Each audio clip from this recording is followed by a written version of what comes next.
Hello children, you are studying a new chapter of class 9, that is motion. In my last session I explained about rest and motion. Today I am going to explain about physical quantities. So what is physical quantities?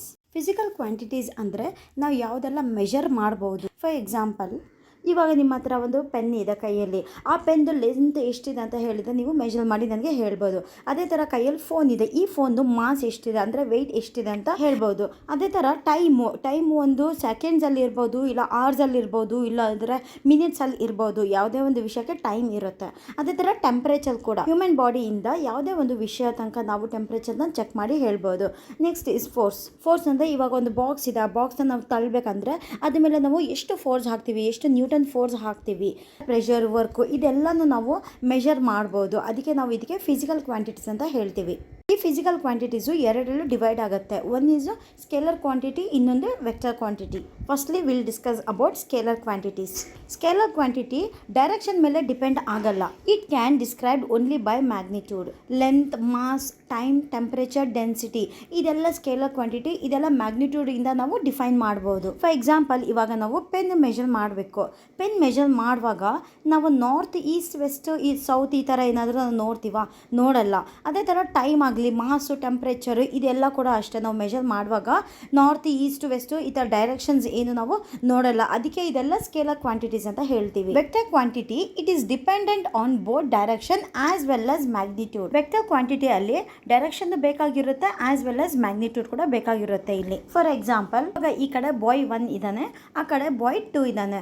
ಬಾಯ್ 1 ಹತ್ರ ಹೇಳ್ತೀವಿ ಈ ಬಾಕ್ಸ್ನ towards East ಸೈಡಲ್ಲಿ ಈ ಬಾಕ್ಸ್ನ move ಮಾಡಬೇಕು ಅಂತ. So bye 1 ಈ ಬಾಕ್ಸ್ನ towards East ಸೈಡಲ್ಲಿ 5 Newton force ಹಾಕಿ move ಮಾಡ್ತಾನೆ. ಬಟ್ ಆ ಕಡೆ ಬಾಯ್ 2 10 ನ್ಯೂಟನ್ ಹಾಕಿ ಟುವರ್ಡ್ಸ್ ವೆಸ್ಟ್ ಸೈಡ್ ಈ ಬಾಕ್ಸ್ನ ಅವನು ಆ ಕಡೆಯಿಂದ ಮೂವ್ ಮಾಡ್ತಾನೆ. ಇವಾಗ ಏನಾಗುತ್ತೆ, ಬಾಯ್ 1 ಈ ಬಾಕ್ಸ್ನ ಮೂವ್ ಮಾಡುವಾಗ ಆ ಬಾಕ್ಸು ಮೂವ್ ಆಗಲ್ಲ. ಯಾಕೆಂದರೆ ಅವನು ಆಪೋಸಿಟಿಂದ ಆ ಬಾಕ್ಸು ಡಬಲ್ ಟೈಮ್ಸ್ ಫೋರ್ಸ್ ಹಾಕಿ ಟುವರ್ಡ್ಸ್ ವೆಸ್ಟ್ ಸೈಡಲ್ಲಿ ಮೂವ್ ಮಾಡ್ತಾ ಇದ್ದಾನೆ. ಇಲ್ಲಿ ಡೈರೆಕ್ಷನ್ನೇ ತಪ್ಪಾಗಿದೆ. ಇನ್ನೊಂದು ಎಕ್ಸಾಂಪಲ್ದಲ್ಲಿ ಈ ಬಾಕ್ಸ್ನ ತಳ್ಳಬೇಕಂದ್ರೆ ಬಾಯ್ 1 ಬಾಯ್ 2 ಇಬ್ಬರು ಒಂದೇ ಸೈಡಲ್ಲಿ ನಿಂತ್ಕೊಂಡಿದ್ದಾರೆ. ಬಾಯ್ 1 5 ನ್ಯೂಟನ್ ಫೋರ್ಸ್ ಹಾಕಿದ್ದಾನೆ, ಬಾಯ್ 2 24 ನ್ಯೂಟನ್ ಫೋರ್ಸ್ ಹಾಕಿ ಈ ಬಾಕ್ಸ್ನ ತಳ್ತಾ ಇದ್ದಾರೆ ಟುವರ್ಡ್ಸ್ ಈಸ್ಟ್ ಸೈಡಲ್ಲಿ. ಇವಾಗ ಈ ಬಾಕ್ಸು ಮೂವ್ ಆಗುತ್ತೆ, ಯಾಕೆಂದರೆ ಇಬ್ಬರು ಒಂದೇ ಡೈರೆಕ್ಷನಲ್ಲಿ ಈ ಬಾಕ್ಸ್ನ ಮೂವ್ ಮಾಡ್ತಾ ಇದ್ದಾರೆ. ಈ ಎಕ್ಸಾಂಪಲ್ಲಿ ಮ್ಯಾಗ್ನಿಟ್ಯೂಡ್ ಇಂಪಾರ್ಟೆಂಟ್ ಇತ್ತು, ಬಟ್ ಡೈರೆಕ್ಷನ್ ಕೂಡ ಇಲ್ಲಿ ಇಂಪಾರ್ಟೆಂಟ್ ಆಗಿದೆ. ಇನ್ನೊಂದು ಎಕ್ಸಾಂಪಲಲ್ಲಿ ನೋಡೋಣ. ಒಂದು ಬಾಟಲ್ ಇದೆ, ಆ ಬಾಟಲ್ದು ಕ್ಯಾಪ್ನ ನೀವು ಓಪನ್ ಮಾಡಬೇಕು. ಅಕಸ್ಮಾತ್ ನೀವು ಆ್ಯಂಟಿ ಕ್ಲಾಕ್ ವೈಸ್ ಓಪನ್ ಮಾಡೋಕ್ಕೆ ಟ್ರೈ ಮಾಡಿದರೆ ಆ ಬಾಟಲ್ ಕ್ಯಾಪು ಓಪನ್ ಆಗುತ್ತೆ. ಇದೇ ನೀವು ಉಲ್ಟಾ ಓಪನ್ ಮಾಡೋಕ್ಕೆ ಕ್ಲಾಕ್ ವೈಸು ನೀವು ಓಪನ್ ಮಾಡಿದರೆ ಅದು ಓಪನ್ ಆಗಲ್ಲ, ಇನ್ನೂ ಟೈಟ್ ಆಗ್ತಾ ಹೋಗುತ್ತೆ.